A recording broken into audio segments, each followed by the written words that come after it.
Margaret Wilson looked out her kitchen window at the small garden she had tended for nearly 40 years. At 76, her hands weren't as steady as they once were, but she still took pride in her roses and vegetable patch.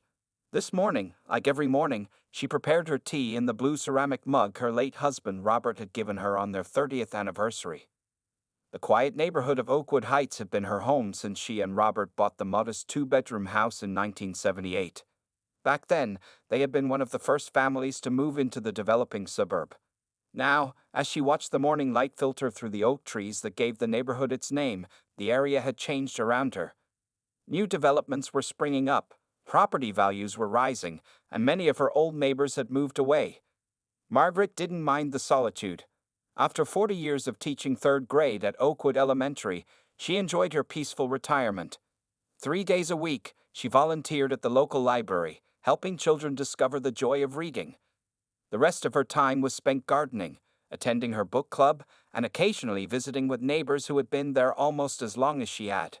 Her son Michael called every Sunday without fail. He lived in Chicago now, working as an attorney for a prestigious law firm. Margaret was proud of him, though she wished he lived closer. Since Robert's passing 5 years ago, Michael was her only family. He had offered many times to have her move to Chicago, but Margaret couldn't imagine leaving her home and the memories it held. This Tuesday morning started like any other. Margaret was planning to repote some herbs and then meet her friend Edith for lunch. She finished her tea, washed the cup, and was just putting on her gardening gloves when she heard cars pulling up outside. The sound of car doors slamming made her pause. Through the lace curtains, she saw 3 police cruisers parked on the street in front of her house. Her heart skipped a beat. Police never came to Oakwood Heights unless there was trouble. Before she could gather her thoughts, heavy knocking shook her front door. Margaret removed her gardening gloves and smoothed down her cotton dress. Perhaps there had been a break-in nearby, she thought, or maybe they needed to ask about something she had seen. "I'm coming," she called, making her way slowly to the door. When she opened it, 4 officers stood on her porch. The one in front, a tall man with cold eyes and a stern expression, held up a badge. "Mrs. Wilson, I'm Detective James Harlow. We have a search warrant for these premises." Margaret blinked in confusion. A search warrant? There must be some mistake. "No mistake, ma'am," Detective Harlow replied, handing her a document. "We received information about illegal activity at this address." Before Margaret could respond, the officers pushed past her into the house.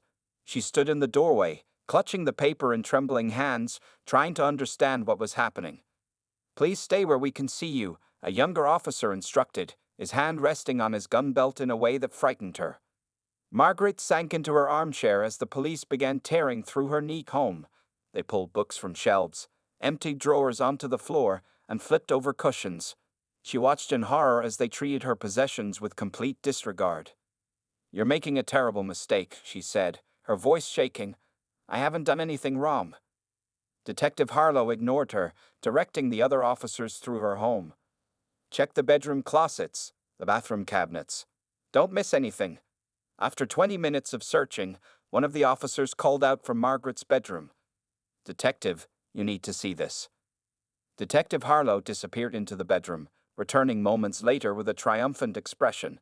In his gloved hands, he held a plastic bag containing several prescription bottles and a small metal box. "Would you like to explain this, Mrs. Wilson?" he asked, opening the box to reveal several $100s in cash. Margaret stared in disbelief. "Those aren't mine. I've never seen those medicine bottles before." "Really? And I suppose you don't recognize this either." He held up the cash. "Quite a lot of money to keep in a bedroom, wouldn't you say?" "My emergency fund," Margaret explained. "I've always kept some cash at home. My husband taught me to be prepared for emergencies." Detective Harlow exchanged glances with the younger officer. "Mrs. Margaret Wilson, you're under arrest for possession of controlled substances with intent to distribute. You have the right to remain silent." As the detective continued reading her rights, Margaret felt her world collapsing around her. How could this be happening? Those drugs weren't hers. Someone had put them there. But who would want to frame a harmless old woman? Margaret Wilson could not believe what was happening. The handcuffs felt cold and heavy around her thin wrists. At 76, she had never imagined being placed in the back of a police car, watching her home grow smaller through the rear window as they drove away. "Please," she said to the young officer sitting beside Detective Harlow in the front seat. "There's been a terrible mistake. Those pills aren't mine." "Save it for the station, ma'am," Detective Harlow replied without turning around. His voice was flat, emotionless. The ride to the police station was short, but to Margaret, it felt like hours. Her mind raced with questions. Who had planted drugs in her home? Why would anyone want to harm a retired schoolteacher? When they arrived at the Oakwood Heights police station, Margaret was led through a side entrance. She kept her head down, afraid someone might recognize her. After 40 years of teaching in the community, many knew her face. The thought of being seen like this filled her with shame. They took her fingerprints and a photograph, treating her like a common criminal. Margaret tried to remain calm, but her hands wouldn't stop shaking. They confiscated her purse, her reading glasses, even the small silver locket containing Robert's picture that she always wore. "Can I make a phone call?" she asked the officer processing her. "All in good time, Mrs. Wilson," he replied, not meeting her eyes. They placed her in a small room with a metal table and 3 chairs. The walls were bare except for a large mirror that Margaret suspected was a window on the other side. She had seen enough television shows to know she was being watched. Margaret sat alone for what felt like an hour before the door opened. Detective Harlow entered with another officer, younger and bulkier, with a buzz cut and a scowl. "Mrs. Wilson, this is Officer Ryan Simmons," Detective Harlow said, taking a seat across from her. "We have some questions for you." "I told you, those pills aren't mine," Margaret insisted. "And the money is my emergency fund. My husband and I always kept cash at home." "Your husband has been gone for 5 years, Harlow said, checking his notes. "That's a long time to hold on to cash for emergencies, don't you think?" "I don't see what's strange about that," Margaret replied. "I'm on a fixed income. Having emergency money gives me peace of mind." Officer Simmons stepped forward. "We've been watching your house, Mrs. Wilson. We know about the teenagers who visit when they should be in school. What do they come for, I wonder?" Margaret felt a chill run through her body. "Teenagers? Oh, you must mean the high school volunteers from the library program. They drop off and pick up books for homebound seniors. I coordinate the program." Detective Harlow smiled, but there was no warmth in it. "That's a convenient excuse." "It's not an excuse. Call Diane Myers at the Oakwood Library. She'll confirm everything." "We will?" Harlow said, though his tone suggested he had no intention of doing so. "But right now, we're more interested in your operation. A lonely widow, living in a nice neighborhood, perfect cover for dealing prescription medications." "That's absurd." Margaret's voice rose. "I was a teacher for 40 years. I've never broken a law in my life." Officer Simmons slammed his hand on the table, making Margaret jump. "We have evidence. Stop lying to us." Margaret felt tears forming in her eyes. "Please, I'm telling the truth." Detective Harlow leaned forward. "Here's what's going to happen, Mrs. Wilson. You're facing serious charges. Possession with intent to distribute, which carries up to 15 years in prison." "15 years?" Margaret whispered, her heart pounding. But Harlow continued, "If you cooperate, tell us where you get your supply, we might be able to help you. The judge might show mercy to someone your age, especially if you assist us." Margaret looked from Harlow to Simmons, trying to make sense of this nightmare. "I have nothing to tell you because I've done nothing wrong." Harlow sighed, gathering his papers. "Have it your way. Officer Simmons will take you to a holding cell while we process the paperwork. You'll appear before the judge tomorrow morning." "What about my phone call?" Margaret asked desperately. "I'm allowed one call, aren't I?" Harlow paused at the door. "Fine. Officer Simmons will take you to the phone. Make it quick." As Simmons led her to a phone mounted on the wall in the hallway, Margaret tried to think clearly. Who should she call? Her neighbors? Her friend Edith? No, there was only one person who could help her now. With trembling fingers, she dialed the number she knew by heart. After 3 rings, a familiar voice answered. "Mom, is everything okay?" Margaret took a deep breath. "Michael, I need your help. I've been arrested." Michael Wilson nearly dropped his phone when he heard his mother's words. He was sitting in his Chicago law office, preparing for a meeting with clients, when his secretary had informed him of the unexpected call. Through the crackling connection, Margaret's voice trembled as she explained the situation. They searched my house, Michael. They claim they found drugs and cash. They're saying I'm selling prescription medications to teenagers. It's not true, none of it. Officer Simmons stood nearby, arms crossed, watching Margaret's every move. His presence made it difficult for her to speak freely. I'll be on the next flight, Michael said firmly. Don't say anything else to the police. Don't sign anything. You understand, Mom? Yes, Margaret whispered, glancing nervously at Simmons. Please hurry. As soon as the call ended, Officer Simmons escorted Margaret to a holding cell. The small room contained only a bench attached to the wall and a toilet in the corner with no privacy screen. The harsh fluorescent lights buzzed overhead, and the smell of disinfectant couldn't mask the lingering odors of despair. Someone will bring you something to eat later, Simmons said as he locked the cell door. His eyes lingered on her in a way that made Margaret uncomfortable. Think about what Detective Harlow said. Cooperation is your best option. After he left, Margaret sat on the hard bench and tried to calm herself. She had never spent a night away from home like this. The cell was cold, and they hadn't allowed her to bring her cardigan. She wrapped her arms around herself, trying to stay warm and maintain her composure. An hour later, a female officer brought her a tray with a sandwich and a small carton of milk. The bread was stale, but Margaret forced herself to eat, knowing she needed strength for whatever lay ahead. As the evening wore on, Margaret tried to make sense of what was happening. Why would anyone target her? Her house, while comfortable, wasn't particularly valuable. She had no enemies that she knew of. The whole situation felt surreal, like a terrible dream she couldn't wake from. Around 9 o'clock, Detective Harlow returned. He stood outside her cell, hands in his pockets, watching her with calculating eyes. Had time to think, Mrs. Wilson? He asked, his voice echoing in the empty cell block. Margaret sat up straighter. My son is coming. He's an attorney. Something flickered across Harlow's face, annoyance, perhaps, or concern, but it quickly disappeared. That's your right, of course, but involving family can make things messy. Sometimes it's better to handle problems quietly. I haven't done anything wrong, Margaret insisted. Those drugs weren't mine. Harlow sighed dramatically. You know what I think? I think someone your age, living alone in that big house, it's a waste.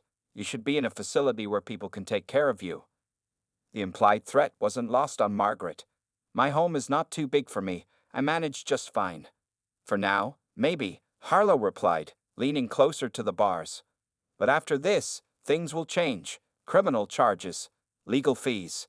Even if you somehow beat the charges, the neighbors will never look at you the same way. Margaret felt a chill that had nothing to do with the cold cell. What do you want from me? Harlow smiled, but it didn't reach his eyes.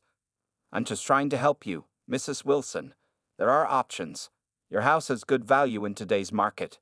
If you decided to sell, move somewhere smaller, the department might view your case differently. The pieces suddenly fell into place. This wasn't about drugs at all. They wanted her house. I'll wait for my son, Margaret said firmly, meeting Harlow's gaze without flinching. His smile disappeared. Suit yourself, but remember, evidence has a way of becoming more substantial the longer a case goes on. After Harlow left, Margaret curled up on the bench, using her arm as a pillow. Her thoughts turned to Michael. He would be on a plane now, flying to her rescue. Her son had always been smart, even as a boy. If anyone could make sense of this situation, it was him. Sleep evaded her as the night dragged on. The sounds of the police station continued, phones ringing, doors slamming, occasional shouts or laughter. Margaret thought about her garden, wondering who would water her tomato plants. Such a small concern amid this nightmare, yet it brought tears to her eyes. By morning, Margaret was exhausted but resolute. Whatever these corrupt officers wanted from her, she wouldn't give in. Michael was coming, and together they would fight this injustice. When Officer Simmons brought her breakfast, a cold piece of toast and lukewarm coffee, he seemed surprised by her composed demeanor. You'll be seeing the judge in 2 hours, he informed her gruffly. Last chance to cooperate before things get official. Margaret sipped the bitter coffee, her eyes steady. I'll wait for my son, thank you. Michael Wilson stepped off the plane at 9:15 a.m., his mind racing. He had barely slept during the flight, instead reviewing mental notes about criminal procedure and local attorneys he knew in his hometown. At 38, Michael had built a successful career as a corporate attorney in Chicago, but criminal law wasn't his specialty. Still, he knew enough to understand his mother was in serious trouble. He rented a car at the airport and drove straight to the Oakwood Heights police station. The familiar streets of his childhood passed by in a blur. Michael hadn't been home in almost 6 months, always too busy with cases and clients. Now guilt gnawed at him. Had he visited more often, perhaps he would have noticed something suspicious happening in the neighborhood. The police station was a small brick building that seemed unchanged since his youth. Michael straightened his tie, grabbed his briefcase, and walked in with the confident stride he used in courtrooms. "I'm here to see Margaret Wilson," he told the officer at the front desk. "I'm her son, Michael Wilson, attorney at law." He placed his business card on the counter. The officer looked up with mild interest. "She's scheduled for arraignment in an hour." "I need to see her now," Michael insisted. "She has the right to counsel before appearing before a judge." The officer sighed and picked up a phone. After a brief conversation, he nodded toward a hallway. "Someone will be out to get you." Michael waited, his foot tapping impatiently. After 10 minutes, a large man with a buzz cut appeared. "I'm Officer Simmons. You're Wilson's son?" "Yes, I need to speak with my mother immediately." Simmons studied him with obvious dislike. "Follow me." They walked down a narrow corridor to the holding cells. Michael caught sight of his mother sitting on a bench, looking small and vulnerable in yesterday's clothes. His heart tightened. "Mom," he called out. Margaret looked up, her face lighting with relief. "Michael, thank goodness you're here."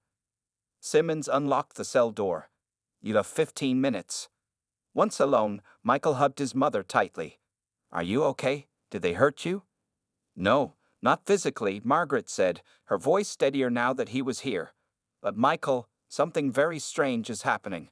I think they planted those drugs in my house." "Start from the beginning," Michael said, taking out a notepad. "Tell me everything." Margaret described the morning of her arrest, the sudden appearance of police, the aggressive search, the discovery of drugs she'd never seen before. As she spoke about her interrogation, Michael's expression darkened. "Detective Harlow said something odd last night," Margaret continued. "He mentioned that my house was too big for me, that I should sell it and move somewhere smaller. He implied the charges might disappear if I did." Michael stopped writing. "He said that? Those exact words?" Margaret nodded. It was like he was more interested in my property than any alleged crime.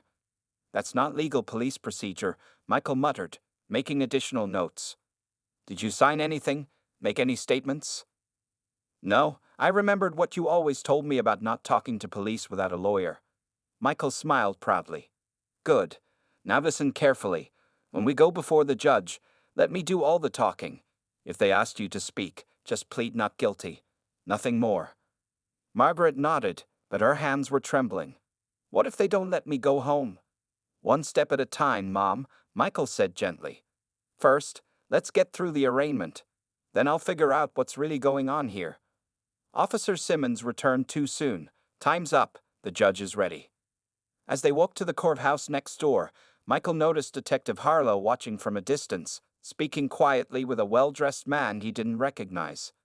The man looked out of place in the small-town police station, expensive suit, polished shoes, air of authority. When he saw Michael looking, the man turned away quickly. The courtroom was small, with just 3 rows of benches for spectators. Only a few people were present: a court reporter, a bailiff, and a harried-looking public defender handling other cases.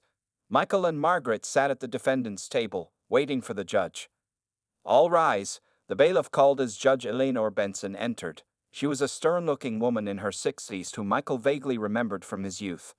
The proceedings began with the clerk reading the charges. Margaret Wilson, possession of controlled substances with intent to distribute, a felony offense. Judge Benson peered at Margaret over her glasses. "How does the defendant plead?" Michael stood.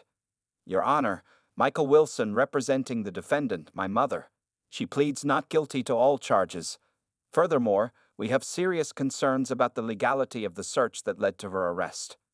The judge raised an eyebrow.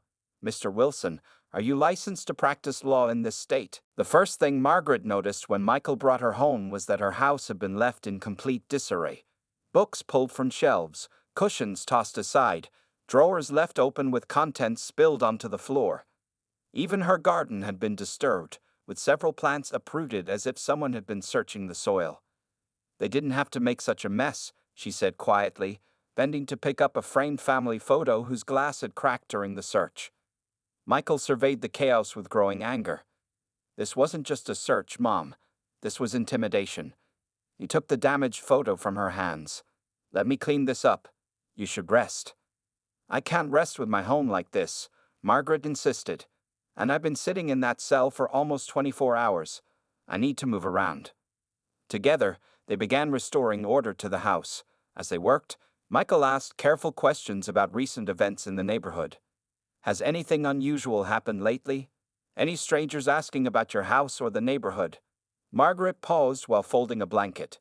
Well, there have been people going door to door offering to buy houses. I turned them away, of course. This is my home. Michael stopped shelving books. Did you get their names or the company they worked for? Oakwood Development Group, I think. They left a brochure. She pointed to a small desk in the corner. It might still be in there. Michael found the glossy brochure buried under scattered papers. The cover showed an artist's rendering of a modern shopping complex and luxury apartments where their neighborhood currently stood. He flipped through the pages, his suspicion growing. Mom, how many of your neighbors have sold their homes recently? Margaret thought for a moment. Quite a few, actually. The Johnsons next door sold last month, and the Parkers across the street, and Mrs. Abernathy down the block. She left very suddenly. Said she was moving to Florida to be with her daughter, but it seemed rather abrupt. Michael pulled out his phone and did a quick search for Oakwood Development Group.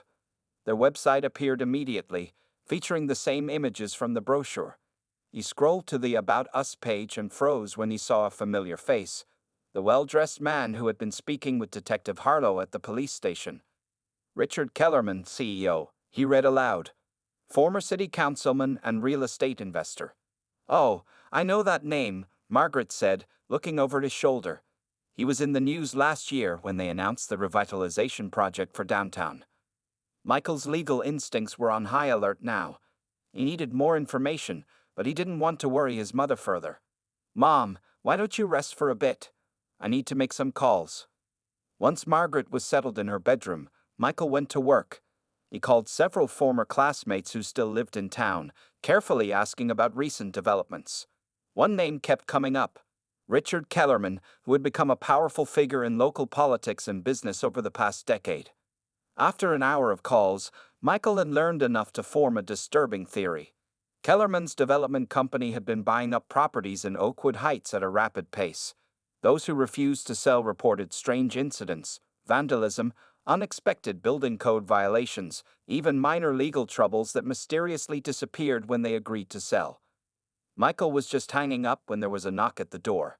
He opened it cautiously to find an elderly man standing on the porch. Sorry to bother you, the man said. I'm Walter Green. I live 3 doors down. I heard Margaret was in some kind of trouble. Michael invited him in, explaining the situation briefly. Walter shook his head in disbelief. That's ridiculous. Margaret's selling drugs. I've known her for 30 years. Mr. Green, have you been approached about selling your home? Michael asked. Walter's expression darkened. Several times. When I refused, my water was shut off for unpaid bills I'd already paid. Then I got citations for my front yard, claimed it violated some new ordinance.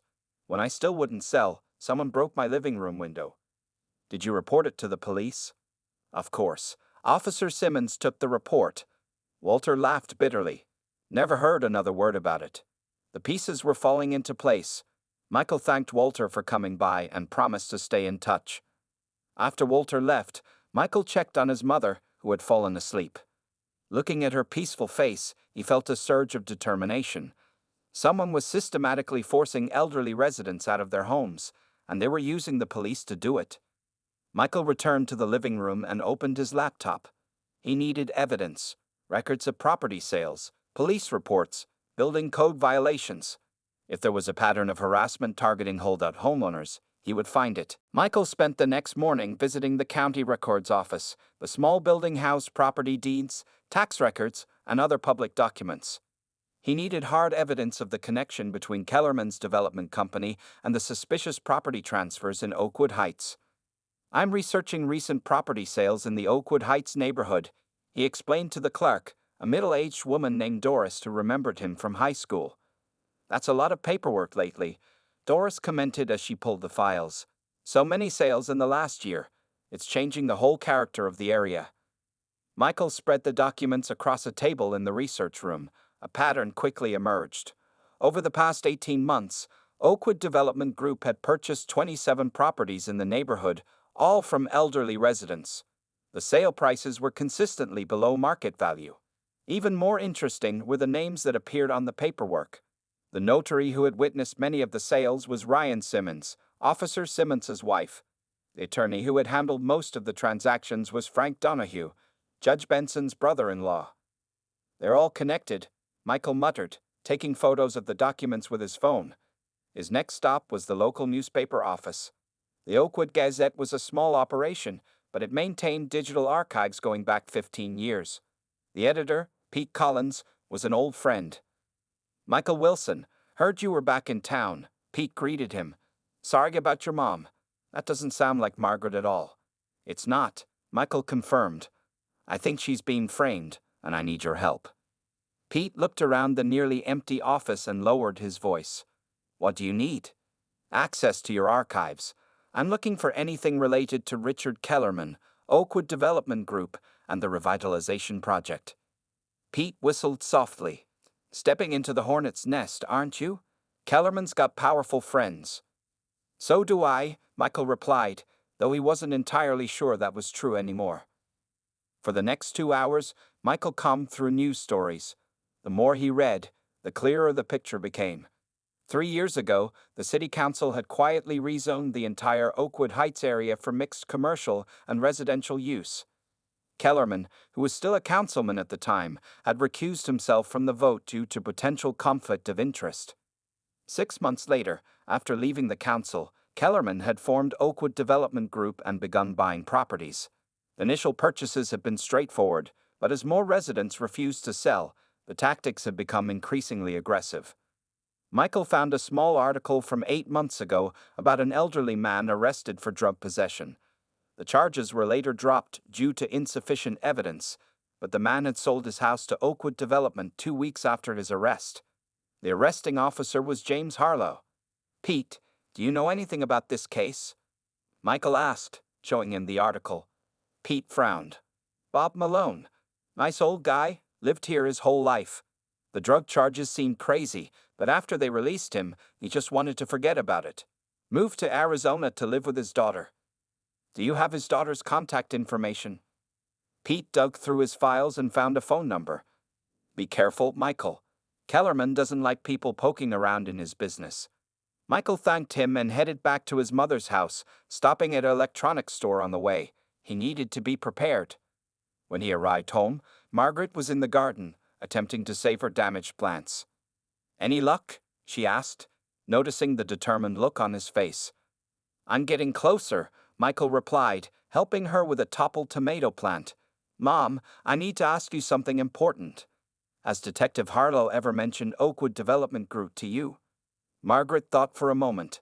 Not directly, but he did say something odd during the interrogation. He said I should consider selling my house to make all this go away. He called it the easier solution. Michael nodded grimly. I thought so. They're targeting holdouts, people who won't sell to Kellerman's company. They're using the police to intimidate you. But why would the police help them? Margaret asked, her hands trembling slightly. Money, Michael said simply. I found connections between Oakwood Development and several local officials. I think they're all getting a cut of the profits. He showed her the items he purchased, small cameras and recording devices. I'm going to set these up around the house. If they come back, we'll have evidence. As they went inside, a police cruiser drove slowly past the house. Officer Simmons sat behind the wheel, watching them. He didn't try to hide his surveillance. The following day, Michael's phone wouldn't stop ringing. After reaching out to Bob Malone, he had contacted other former residents who had sold their homes under suspicious circumstances. Many were hesitant at first, but once Michael explained what had happened to his mother, the stories came pouring out. They planted marijuana in my garden shed, said Louise Fletcher, a 68-year-old former librarian who had sold her home 6 months earlier. I never even saw marijuana before in my life, but suddenly Officer Simmons finds it during a routine neighborhood check. 2 weeks later, I sold my house just to make the charges go away. Michael recorded every conversation with permission, building a collection of testimonies that revealed a disturbing pattern. By mid-afternoon, he had spoken with 8 former residents, all with similar stories: unexpected police visits, mysterious discoveries of contraband, and then pressure to sell their homes to Oakwood Development Group. Margaret watched her son work with a mixture of pride and worry. He had converted her dining room table into a makeshift office, with papers spread across the surface and sticky notes covering one wall. "You should eat something," she said, bringing him a sandwich and coffee. Michael looked up, momentarily disoriented. "Thanks, Mom." He took a bite, suddenly realizing how hungry he was. "I've got enough evidence to show a pattern, but I need something concrete that links Harlow and Simmons directly to Kellerman." As they spoke, one of the small cameras Michael had installed near the front window chimed with an alert. Someone was approaching the house.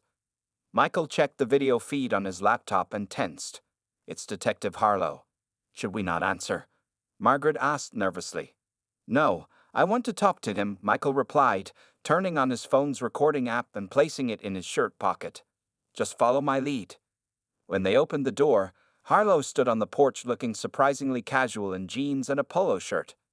"Mrs. Wilson, Mr. Wilson," he greeted them with a thin smile. "Mind if I come in for a chat? Off the record, of course." Michael gestured for him to enter, noticing a black SUV parked down the street with someone waiting inside. Once seated in the living room, Harlow got straight to the point. "I understand you've been talking to former residents about their experiences with the police department." "Word travels fast," Michael commented, keeping his expression neutral. "It's a small town," Harlow said with a shrug. "Look, I think we got off on the wrong foot. I'm actually here to help." Margaret remained silent, her hands folded tightly in her lap. "How exactly do you plan to help?" Michael asked. Harlow leaned forward. "The charges against your mother are serious, but not irreversible. The evidence hasn't been processed yet. Things get lost in the system all the time." "In exchange for what?" Michael prompted.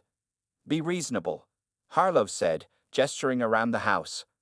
"Your mother is living alone in a valuable property that's about to be in the middle of a construction zone. All the neighbors are selling. It's inevitable." "So you're suggesting my mother should sell her house to Oakwood Development, and in return, the evidence against her will disappear?" Harlow smiled. "I'm glad we understand each other. Mr. Kellerman is prepared to offer 20% above market value, given the circumstances. That's more than generous." Michael pretended to consider this. "And if we refuse?" The detective's smile faded. "Then the case proceeds. Drug charges at her age. She's looking at time in state prison. Even with good lawyers, it would bankrupt her defending the case. Is this house really worth all that?" "You planted those drugs," Margaret said suddenly, her voice surprisingly strong. "You're trying to steal my home." Harlow's eyes narrowed. "Careful with accusations like that, Mrs. Wilson. They could be considered slander." "Not if they're true," Michael interjected. "And not if we have evidence." "Evidence?" Harlow laughed, but his eyes darted around the room nervously. "What evidence could you possibly have?" 3 days later, Margaret's modest living room was filled with more people than it had seen in years. 2 investigators from the State Attorney General's office sat on the couch, reviewing the evidence Michael had compiled. A reporter from the regional newspaper took notes in a corner, while Walter Green and 3 other elderly neighbors waited to give their statements. "This is impressive work, Mr. Wilson," said investigator Sarah Chen, looking up from the folder of documents. "Especially the recording of Detective Harlow essentially offering to drop charges in exchange for your mother's property." "I've been practicing law for 15 years, Michael replied. "I know entrapment when I see it." Margaret served coffee to everyone, her hands steady now. The fear that had gripped her since her arrest had been replaced by determination. These people had tried to take her home, her dignity, and her freedom. She wouldn't let them succeed. "Mrs. Wilson, would you mind going through the day of your arrest one more time?" asked Investigator Martinez, the second state official. "And you're certain you've never seen those prescription bottles before?" Martinez asked. Absolutely certain, Margaret confirmed. I've lived in this house for 40 years. I know every item in it. The serial numbers on those bottles, Michael added, match a shipment that went missing from Oakwood Pharmacy 3 months ago. We've confirmed that with the pharmacy records. Chen nodded appreciatively. You've done our job for us, counselor. I protect my family, Michael said simply. The doorbell rang, and Michael answered it to find Pete Collins from the Oakwood Gazette. You're going to want to see this, Pete said excitedly, holding up a USB drive. One of our photographers was covering a charity event last year and caught something interesting in the background. He inserted the drive into Michael's laptop, and everyone gathered around to see. The photo showed a gala dinner for local businesses. In one corner, partially obscured but still recognizable, were Detective Harlow and Officer Simmons, deep in conversation with Richard Kellerman. Money appeared to be changing hands. The photographer didn't notice it at the time, Pete explained. But when I asked him to check his archives after your visit, he found this. The state investigators exchanged glances. This gives us probable cause for search warrants, Chen said. Bank records, phone records, everything. How soon can you move on this? Michael asked. My mother's preliminary hearing is in 2 days. We'll have the warrants by tomorrow morning, Martinez promised. But there's one more thing we need, someone on the inside willing to talk. The room fell silent as everyone considered this obstacle. Breaking through the wall of police secrecy would be difficult. Just then, Margaret's phone rang. She answered it, listened for a moment, then handed it to Michael with a puzzled expression. It's for you? Someone named Officer Davis? Michael took the phone. This is Michael Wilson. Mr. Wilson, my name is Tom Davis. I'm a junior officer at Oakwood Heights Police Department. We haven't met, but I've been watching what's happening with your mother's case. Michael switched to speakerphone so the investigators could hear. Go on. What Harlow and Simmons are doing isn't right, Davis continued, his voice low as if he was trying not to be overheard. I joined the force to help people, not terrorize old folks. I have documentation, dates, property addresses, payments. I've been keeping records for months, not sure what to do with them. The investigators were suddenly alert, signaling Michael to keep him talking. Why are you coming forward now? Michael asked. Because of your mother, Davis replied. Mrs. Wilson taught me in 3rd grade. She was the best teacher I ever had. When I saw her name on the arrest report, I knew I couldn't stay silent anymore. Tears welled in Margaret's eyes as she recognized the name. Tommy Davis? Little Tommy with the science projects. Yes, ma'am, came the reply, with obvious emotion. You gave me a globe when I won the science fair. Said I could change the world someday. The room was silent for a moment as the significance of this connection sank in. Officer Davis, Investigator Chen said, introducing herself. We'd like to meet with you as soon as possible. I'm off duty at 4, Davis replied. I'll bring everything I have. After the call ended, the atmosphere in the room had changed. Hope was palpable. Sometimes the world has a way of coming full circle, Walter Green remarked, patting Margaret's hand. By nightfall, events moved with stunning speed. Armed with Officer Davis's evidence and the search warrants, state police raided the offices of Oakwood Development Group and the homes of Detective Harlow and Officer Simmons. Computers were seized, documents confiscated.